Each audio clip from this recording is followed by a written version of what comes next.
Somebody told me, hey, maybe you're wrong. Maybe Trump's a master negotiator and all this is just part of his plan. And, I'm just sensationalizing and fear mongering. Okay.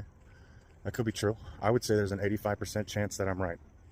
That, we're going to be slowly dismantling the republic and sliding towards totalitarianism.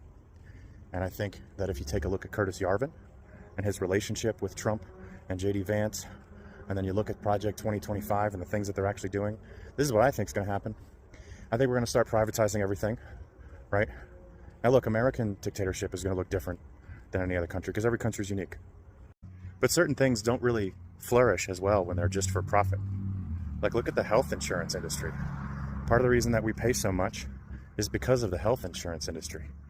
Like, you can get better care or equal care way cheaper in almost every country I've been to. Or we're going to have SpaceX pick up those astronauts that are stranded. I wonder what that's going to cost taxpayers. And I don't really think this is going to be trickling down to the middle class or the lower classes at all. I think we're going to be slowly cutting stuff off. Because like Curtis Yarvin says, it's like America's in decline.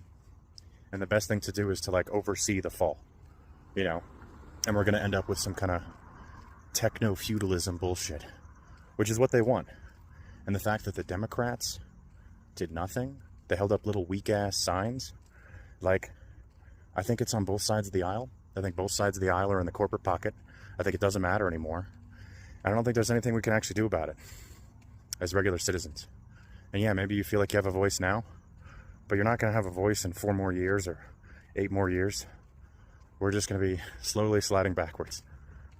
I would give it a 15% chance that Trump is this actual master negotiator and this is all a ploy and he's just pretending to be friends with Putin and pretending to be messing over our allies to get some kind of better deal, even though he negotiated the last deal with Canada.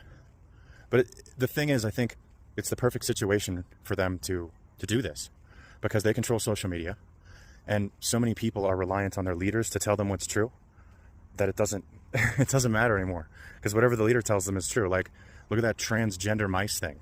And there's a bunch of other examples with Doge, the stuff that Doge is doing. You can look it up.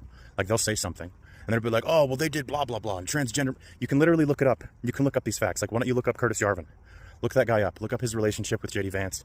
Look at what they say about dismantling democracy slowly and overseeing the fall. Why was that guy at the inauguration? Why are they buddies? I don't know. You tell me. Maybe do some research. I mean, they've really convinced enough of us not to trust science that it's at a boiling point, And